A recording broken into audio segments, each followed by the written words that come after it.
Alois strutting around London with confidence as he wore his Gucci heels. Didn't notice that the sun was already setting.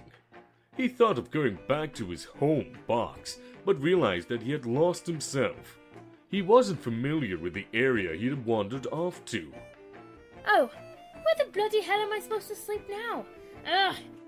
He yelled in frustration, but that frustration quickly disappeared when he saw a graveyard surrounded by tall gates. Beyond those tall gates were mausoleums. Maybe I can sleep in there for the night. Alois looked around to make sure no one would see him, especially the guards. If he was caught, he would surely be going to be sleeping in a jail cell tonight. And that's a big no-no for Alois. He climbed up the gates and made sure that the spikes on top didn't rip his little boy shorts. As he went down the other side, his right stocking was caught by one of those spikes, which left a huge tear. Crikeys! He yelled as he went down. He made it to the other side safely and headed towards the mausoleum. He held the handle of the door. It was dusty and somewhat rusty, but that didn't stop him.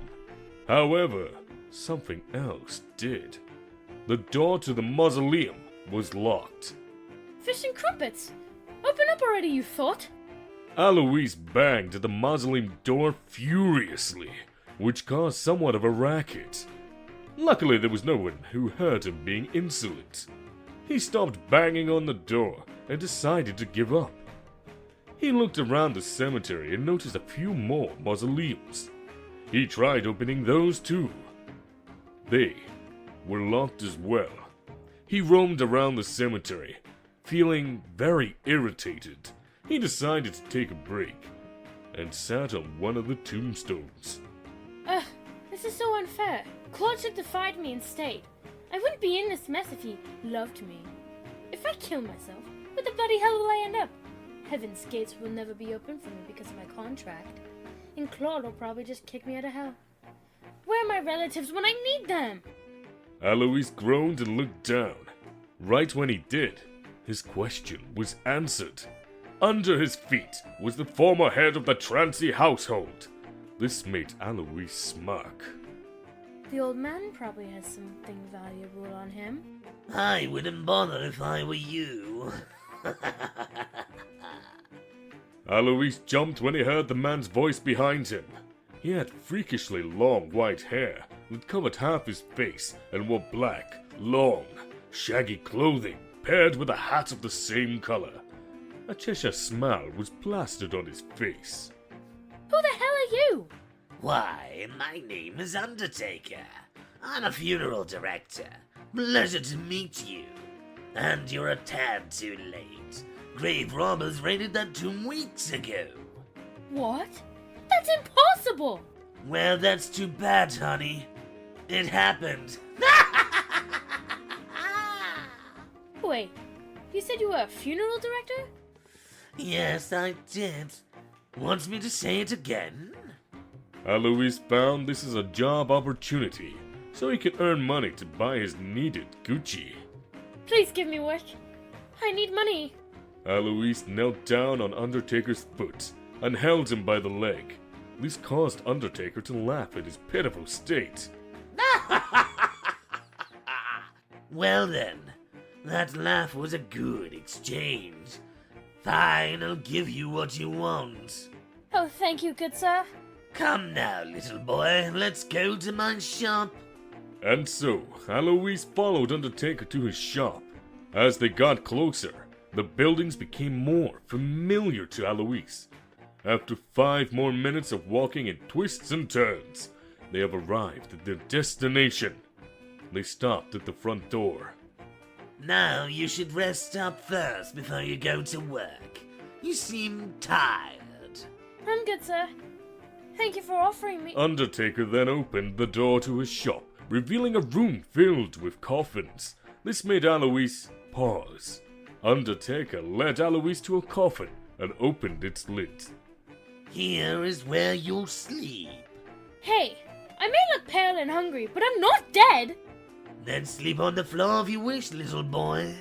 But I highly suggest you sleep in a coffin. I have frequent customer who is a crazy redhead, and that customer is really into pretty boys. Okay, good night. That was enough to scare Alois. He removed his heels and set them beside the coffin before he went in. It was surprisingly comfortable.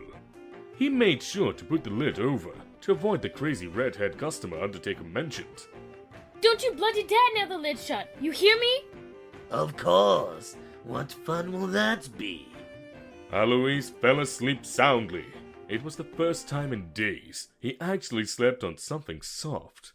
He was quite thankful, even though it was just a coffin. While Alois slept, the mentioned redhead entered the shop. Oh, Undertaker! How are you? My, what brings you here? Do you wish for me to make you beautiful again? Oh, don't mind me, darling. I'm already beautiful to the max.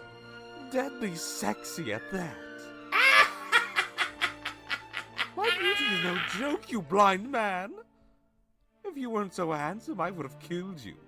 But you simply can't. Anyways, back to business. I came here asking if my dear, sexy, hot-as-hell Bassie came in. He wasn't at the mansion, so I figured you would know. Give it to me first. Oh, fine. Here's a joke. Why is that phantom hive brat alone during Christmas? Why? Because his parents died. That was quite the bad joke. Well, a laugh is a laugh. And here's your answer. No, he didn't come here. Ugh. Grell began to walk out of the shop. When he opened the door, a carriage passed through. He would, of course, ignore it if it weren't for Sebastian driving the carriage.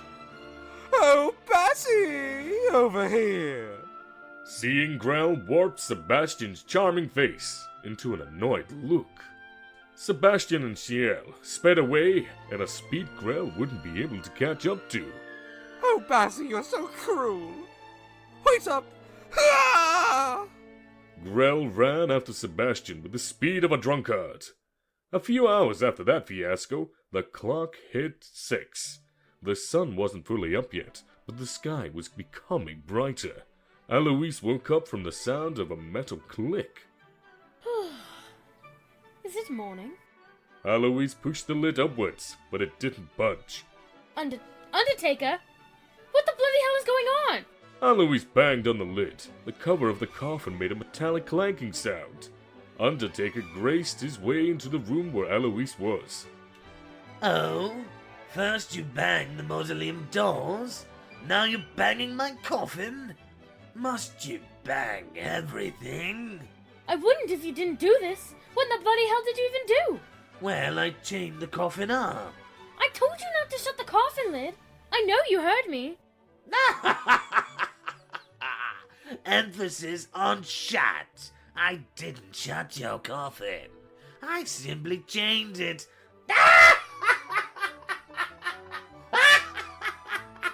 Get me out of here, you thought. All right, I've had my laugh. Undertaker unlocked the coffin, and right after he did, Alois Trancy punched the coffin lid off. A grumpy Alois rose from the coffin. Undertaker just let out a chuckle. Not even a thank you. You still work for me. Thank you. You're welcome. Now your job starts now. Hurry up, we're going to be busy. Especially with that Phantom Hive butler giving me quite the booming business. Alois got ready and helped Undertaker all day. This was apparently the hardest he had ever worked in his life. They prepared dead bodies for funerals and cremation together.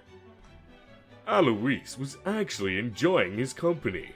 Everything was going so well until the clock hit 6 in the evening.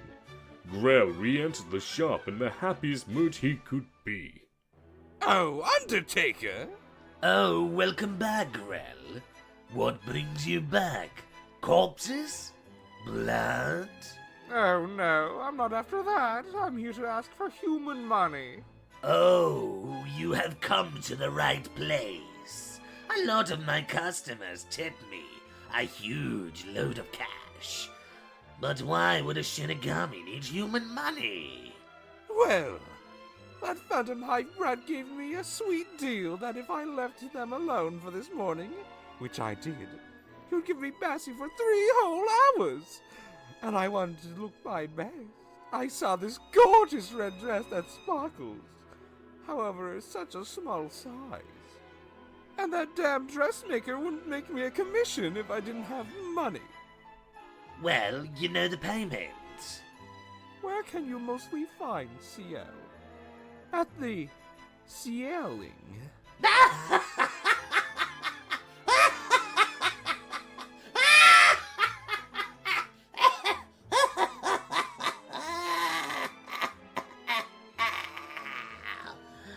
Here's your payment.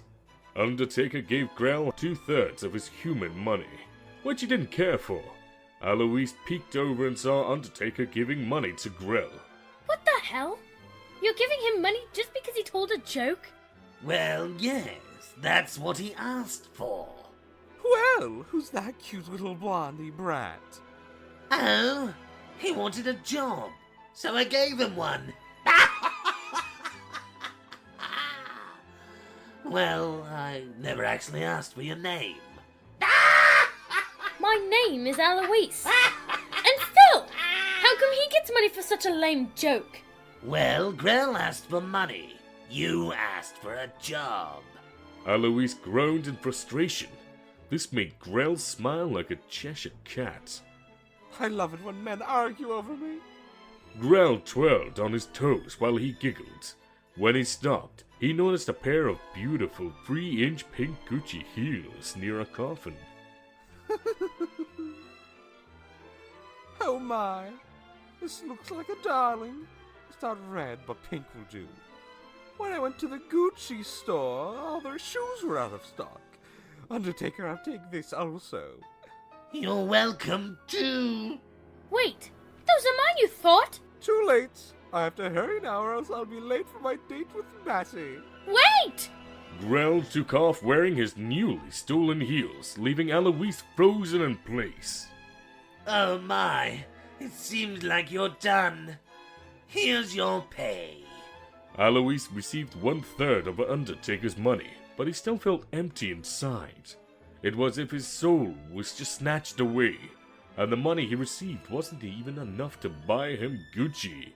He walked out of the store as Undertaker waved goodbye to him. He was now walking the streets barefoot,